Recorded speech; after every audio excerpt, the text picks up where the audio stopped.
This episode of Harvey Brownstone Interviews is brought to you by the Harvey Brownstone Talk Show Blend Coffee, available at hollywoodblends.com. Everyone's saying it's the best coffee they've ever tasted. Why not give it a try and see for yourself? Hello, everyone. I'm Harvey Brownstone, and today's guest is a multi-award-winning filmmaker whose narrative films and documentaries have made him one of the most respected and admired directors and producers in the film industry. His movies have collectively been screened in over 250 major film festivals around the world.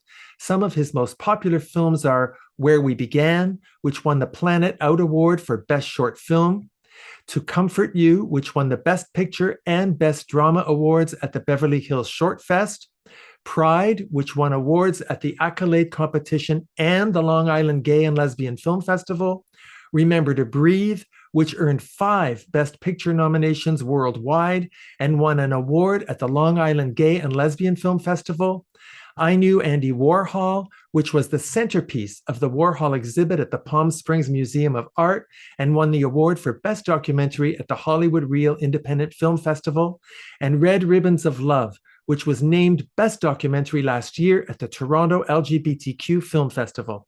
He's here to discuss his latest feature film, a fabulous documentary entitled Studio One Forever, which tells the untold story of the most iconic gay disco in America, Studio One in Los Angeles. Studio One was much more than just a disco. It was a mecca for gay men looking for identity and a sense of community in a world that saw them as outcasts. Its adjoining nightclub, the Backlot, created the very first space where the gay community and members of the Hollywood elite socialized together. From 1974 to 1993, Studio One and the Backlot became the center of nightlife in West Hollywood and an important staging ground for the rise of the gay rights movement and the fight against AIDS. Featuring appearances by Chita Rivera, Thelma Houston, Lance Bass, Bruce Valanche, Melissa Rivers, Felipe Rose from The Village People, and many others, this highly compelling and insightful movie takes the audience on a fascinating journey of the history of the gay community through the lens of this groundbreaking disco. The movie just won the award for the Best LGBTQ Film at the Hollywood Reel Independent Film Festival. Here's the trailer. Take a look. Okay, guys, used to be paradise. Anybody who tells you that they were there in the 70s and remembers it wasn't there. You were in the middle of a group of the most beautiful men you'd ever seen. Most of the guys were shirtless. You felt like you belonged. A kind of alternative reality. It was really my entrance into life. I was wide-eyed. It was Hollywood. Opening night, you had 1,500 people, boom, boom, and the turntable would jump.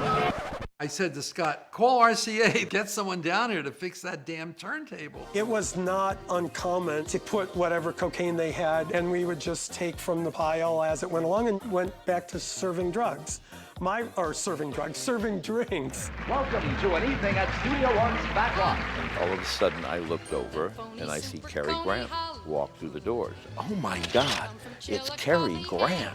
I remember seeing Betty Davis. To see Rock Hudson, I thought, wow, the whole place was packed with celebrities. And all that jazz. Knowing that Gene Kelly and Fred Astaire and all of these great stars were coming through this dance hall, I thought the worlds were combining. The fact that they made the decision to bring me with them the night of the fundraiser, if something's gonna happen and the place is gonna get blown up, at least we're all there together. He's gone, he's gone, he's gone. That's so-and-so, he's gone. It's just shocking. Like within a week, if you went on vacation and you took a trip, you'd come back to find out who had died. Not only did you lose people who were stop. They're so horrible. So this proposal now to actually tear the building down. West Hollywood lost 10,000 people, and their spirits are still here because this was the place where they were happiest. God bless Studio One forever.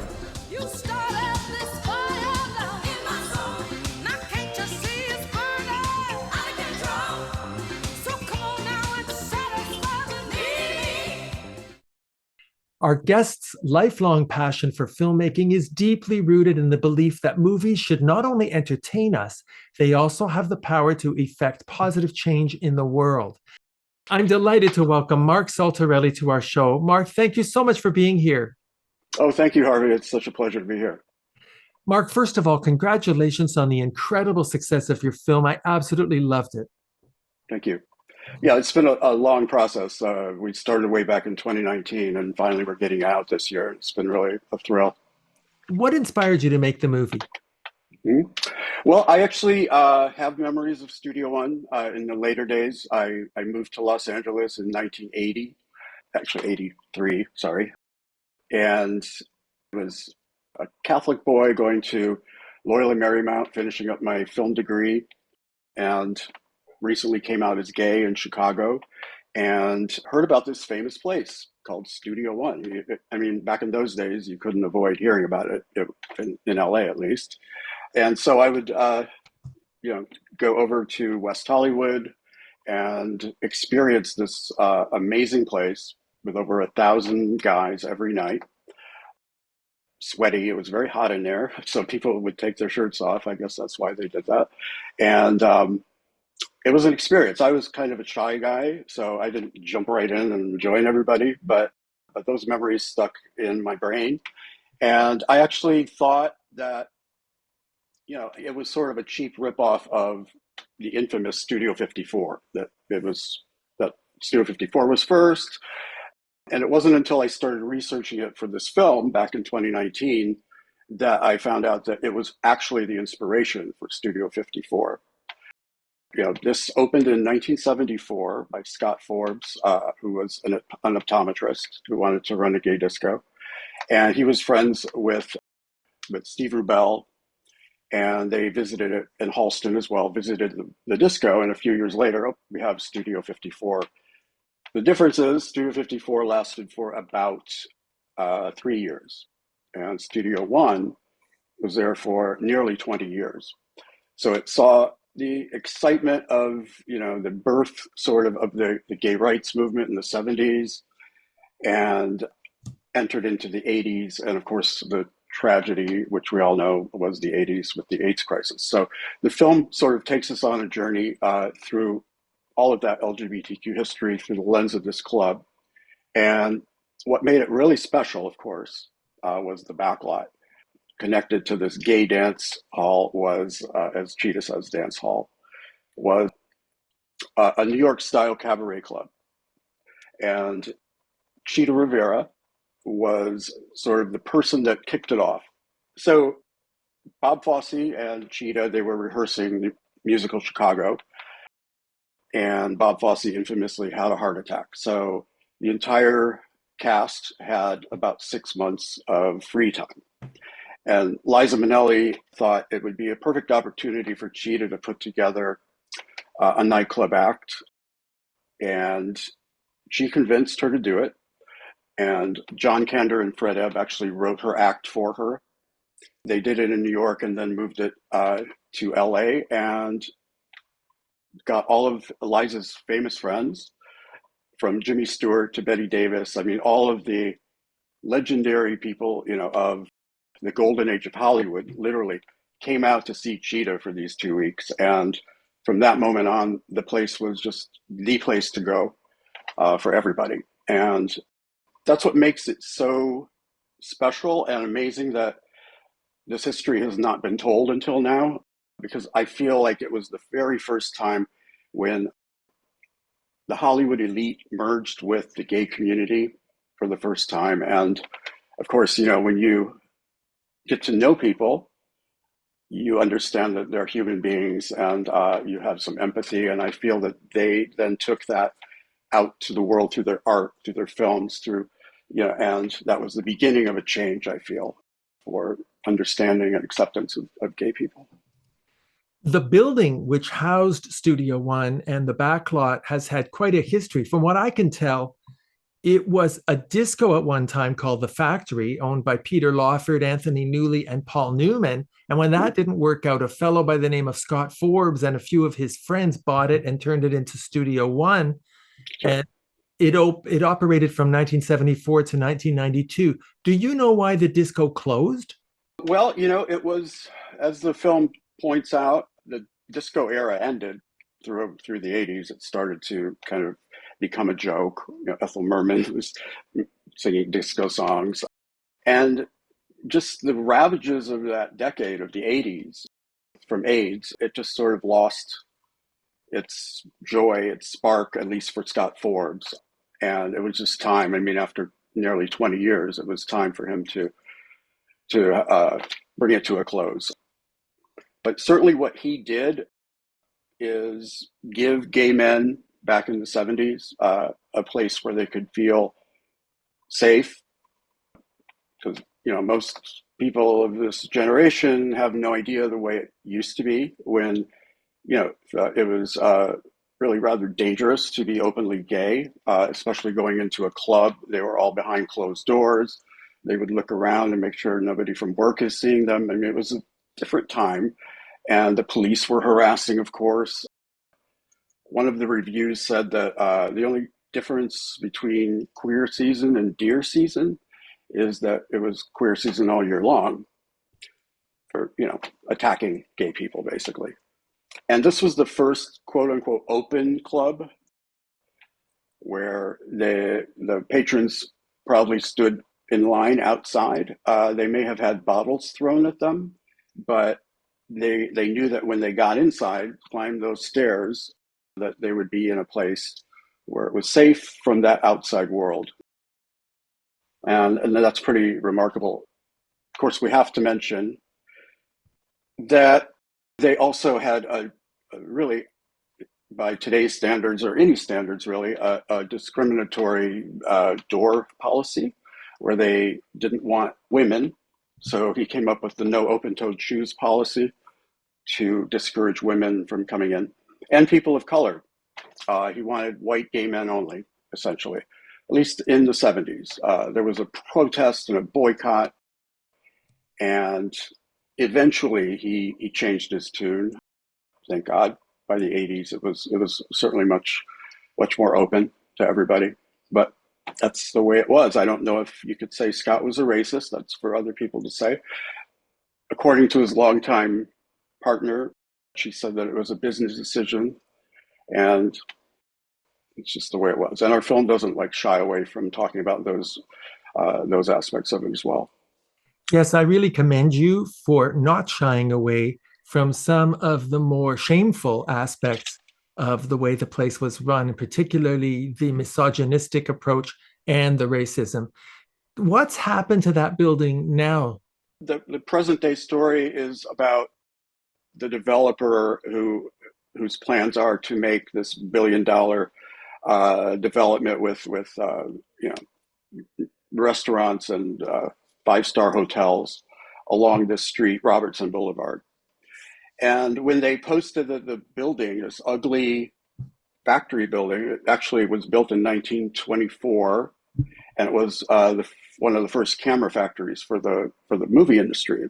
It built the cameras that shot Gone with the Wind and Wizard of Oz. So as I like to say, it was gay from the very beginning, the Wizard of Oz.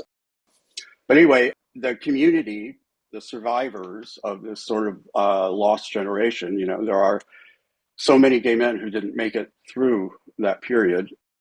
They kind of rose up and said, you can't destroy our history, our youth. It's what this symbolizes. Obviously, the building is falling apart. It's not very pretty, but what that symbolizes in gay men, primarily in their brains, is their history. And so the developer listened, and they had hundreds of people come to various city council meetings. John Duran, who was the mayor of West Hollywood, sort of spearheaded it. He was also a patron. And they agreed to preserve the building, and they could do that because it was built in modules. It was one of the first buildings where you could literally take it apart and reconfigure it. So they have taken it apart, and it's in storage, we've been told. I did film them taking it apart and numbering it, so I know they kept that promise. Whether or not they actually end up putting it back together and having it a part of this development remains to be seen. It's still a hole in the ground. I hope so, but in the end, it really doesn't matter because our film kind of captures what's important, and those are the memories. But it would be nice to have some kind of commemoration there, as they proposed, with photographs and remembering the entire history. And Studio One's a huge chunk of that, of course.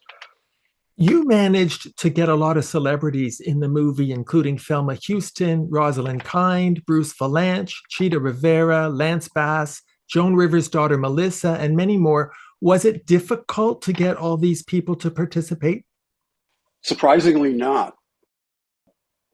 And for me, the most important person to get for an interview, rather than just talking about her, was Cheetah Rivera. And God bless her, she passed away a few weeks ago. To everyone's shock, even though she was 91, she was the most vibrant person, and I had no idea. She would have been the last person I would have thought would have passed away so quickly. But when we contacted her assistant, Rosie, and told her that we were doing it, she was really excited to be in the film because she knew that she's responsible for this, this club that was so incredibly popular throughout the 70s and into the 80s, somewhat. You have to realize everybody who was anybody went to this club, and not only on stage, but in the audience. You'd see Jimmy Stewart, Betty Davis. We have a whole sequence of her. It was the place to see and be seen, essentially. And when she agreed to do it, I was thrilled. We went to New York and we rented a place and did this incredible interview. She was so generous and so sweet that we went to the theater, which is now the Hamilton Theater. That was where Chicago was, 46th Street Theater. And she did a little piece outside the stage door. And I said, would you mind if you did a few Fosse poses for me? And I was trying to act like Bob Fosse, I think. And she was so sweet that she did it. And for me, that's the most thrilling part of the entire movie. And then, other people, Thelma Houston, she sort of made her career closing out all of these discos with Don't Leave Me This Way, the iconic song. And she was part of the reunion event that makes up the third act of the film. And that was thrilling to have her. Rosalind Kind, Barbra Streisand's sister, was in it. Talks about her early days when Barbara was coming to see her. She says that the audience looked at Barbara while Barbara was watching her. The audience was looking at Barbara. So that's kind of fascinating.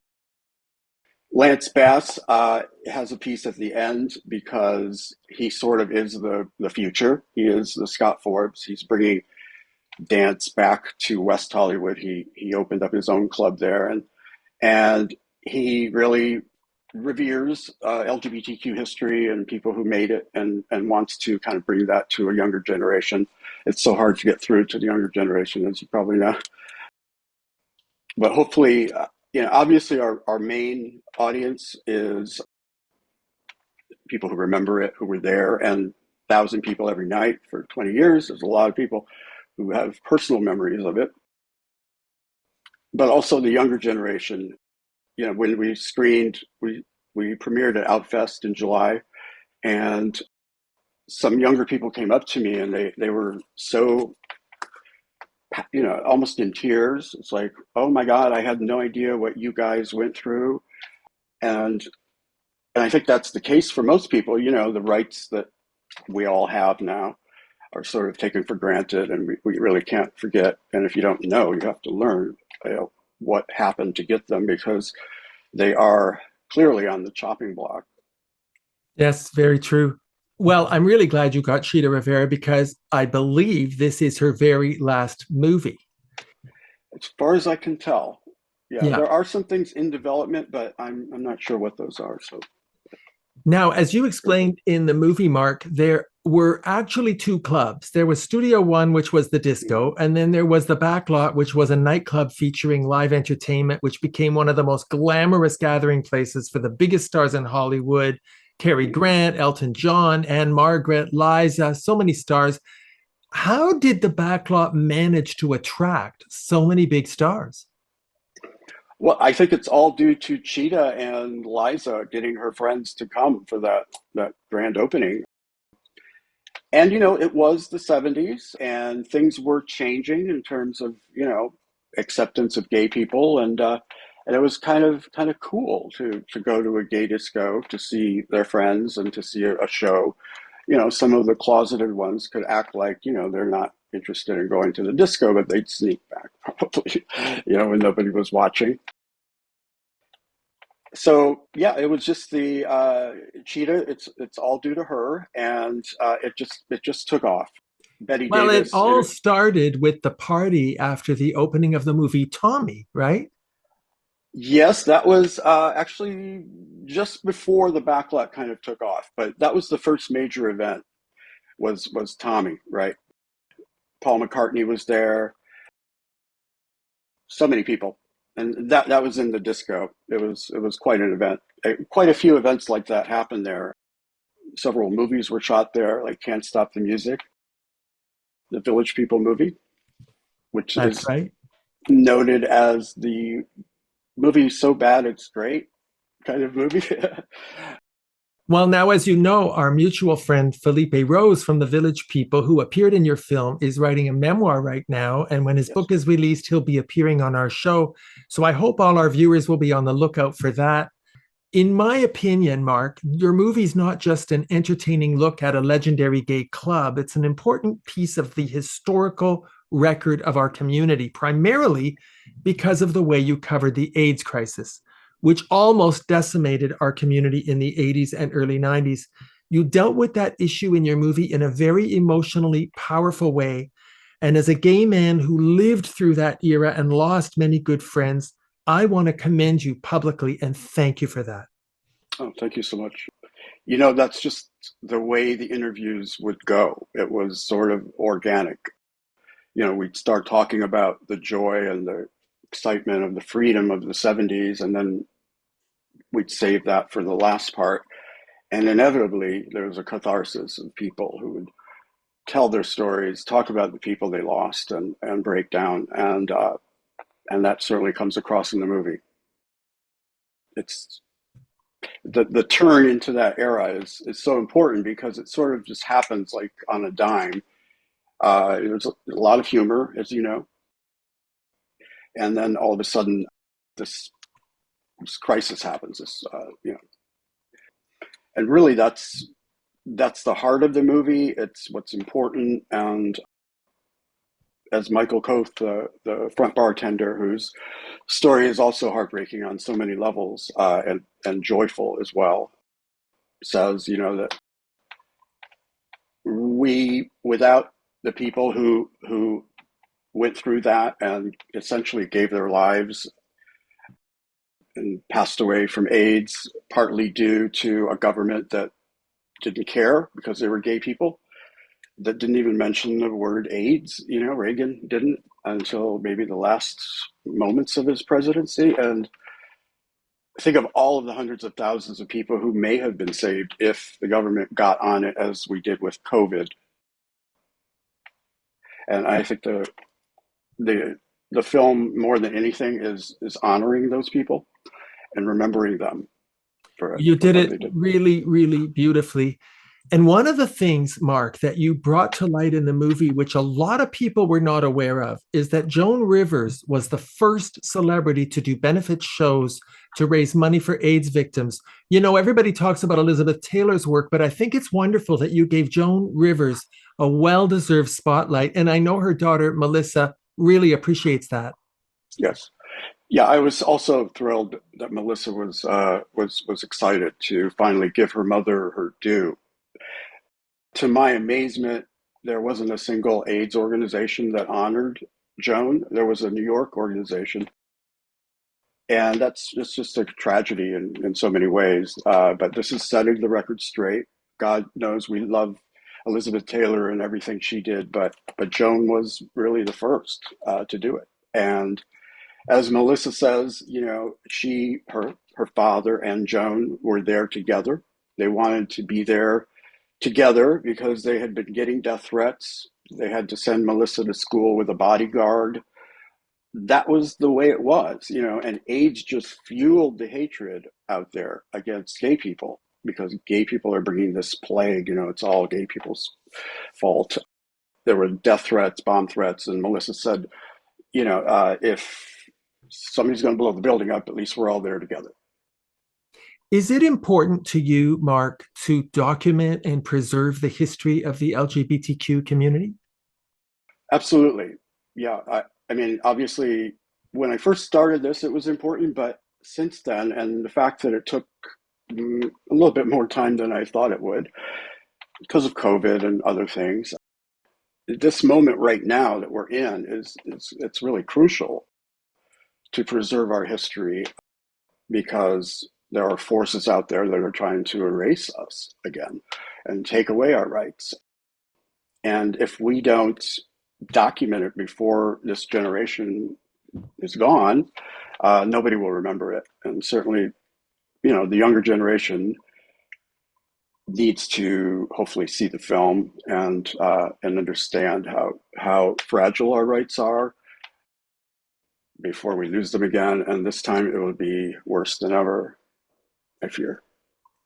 It must be so gratifying to you to see the response of audiences throughout the world at these film festivals and getting all of these awards. This must be so validating and personally satisfying for you. Yeah, it's phenomenal. You know, after working on something for all these almost 4 years, to finally have it finished, you know, and see it with a packed audience, like in Palm Springs Festival in January. We had 3 screenings and all 3 of them sold out. They added a 4th, and then we were called Best of Fest because the audience loved it, you know? I mean, I was always worried, oh no, I like this, I think it's great, but inevitably there are going to be those people who hate films, no matter what. They just do it for fun. And I haven't had any of that, to my great joy. I mean, the reviews we've gotten have been phenomenal. And we're going to be in London at the London Flair very soon. It's March 21st and 22nd. And again, people haven't seen the film, but there's so much interest in this subject. And really, that's what it's all about. It's all due to the power of Studio One and the memories of that era. But anyway, they added a 3rd screening and call it Best of Fest as well. So I'm just thrilled to be there at the BFI. And I know you have a large UK audience, Ryan. So, yes, our show is televised in the UK, and they're very anxious to broadcast this episode. I just think that you should be thrilled, but not at all surprised, because the film exemplifies a labor of love. You can see in every frame the effort, the research, the attention to detail that you paid to convey the spirit of that place and the legacy. And, you know, I was wondering as I was watching the movie, with the advent of online dating apps, gay bars no longer play the important role that they used to when I was young in creating opportunities for gays and lesbians to meet each other. Does that make you feel sad or nostalgic at all? Oh, yeah, it certainly does. And even if people do go to a gay bar, it's like they're all on their phones. They're not, all these people are around them. Yeah, some of the younger people also commented, like, you guys were, seems like you were so connected. You know, we're not really connected. We don't really dance anymore because, you know, it's all on the phone. And that's a tragedy, not only for the gay community, but I think for the world. And I'm not sure how we can, you know, put that genie back in the bottle. Yeah, I mean, hopefully something will happen that will get people to get out and be in person and, you know, interact with each other again, because I mean, my memories of those days are so precious to me, you know, dancing to Don't You Want Me Baby in Chicago, the first gay bar that I danced at. I'll always remember that. Yeah, you're so right. I know that for me, I got kicked out by my parents when I told them I was gay when I was 19, and the bars gave me a sense of community. And every time I would hear Gloria Gaynor singing "I Will Survive," that was a message that I took personally, that I'll get through this. And unfortunately, now that people are connecting mostly online and through these various apps, it's all a very individual thing. There's no sense of community anymore. And so I think your movie is actually a call to people to restore that part of our lives that's gone, which is to create a sense of community. Even gay pride events are so mainstream now that they don't really feel like they belong to our community. So I think without maybe intending it, you've actually demonstrated what we've lost. And the younger generation may well want to start restoring some of those places, gathering places where we can really develop a sense of community. At least that's my hope. That's my hope too. That would be a dream for me to have that kind of an impact. And we do have a sales agent who is working to get us a deal streaming. So it will hopefully be available wide very soon. Don't have any information yet, but it's looking pretty good. Oh, there's no question this movie is going to end up on major streaming sites. Are there any other upcoming projects you can tell us about? Well, with the success of Studio One Forever, I'm developing a narrative feature and potentially even a narrative series based on the film, following Michael Koth, the bartender story, and sort of weaving all of the elements that the documentary has in a dramatic narrative feature. That's what I've been working on. Well, I think that what you're doing in terms of preserving this history is so important. And as I say, the sense of community, I haven't spoken publicly about this, but everyone knows that I was the first openly gay judge in Canada. And when people ask me, well, how did you ever manage to get a job as a lawyer? How did you ever build a career when you were openly gay back in the late 70s, early 80s, when that was a death sentence? I mean, all my law professors told me, don't ever come out, you'll never get a job. Well, the truth is, I was going to the gay bars and I was meeting people, and some of them were lawyers. And I managed to make very important networking connections that other people take for granted. But I was able to meet people that could help me connect in my career. And those are the kind of things that we don't see anymore. So I want to congratulate you on the overwhelming success of Studio One Forever, all the accolades and the awards you are getting. It's just the beginning. I hope everybody sees this movie. I can't wait to see every movie you make. And I thank you so much for taking the time to appear on our show, Marc. Oh, I'm honored. Thank you so much, Harvey. And I see that your show is doing amazingly well. It's ahead of Anderson Cooper's podcast I saw. Hard to believe, but true. Thank you so much. Our guest has been the multi-award winning director and producer, Marc Saltarelli, whose new movie, Studio One Forever, will be coming to a film festival or a movie theater near you and to a streaming platform in the very near future. My name is Harvey Brownstone. Thank you to my producer, Steve Silver, my director of programming, Deborah Batsafin, my production assistants, Rosa Puzo and Robert Monaghan, my PR directors, Eileen Shapiro and Jimmy Starr, and my entire team at the XPTV1 network in the UK. Thank you all for joining us. See you next time. Thanks for watching. Be sure to check out all the great interviews on the Harvey Brownstone Interviews YouTube channel. Don't forget to subscribe and ring the bell to be notified when new videos are posted.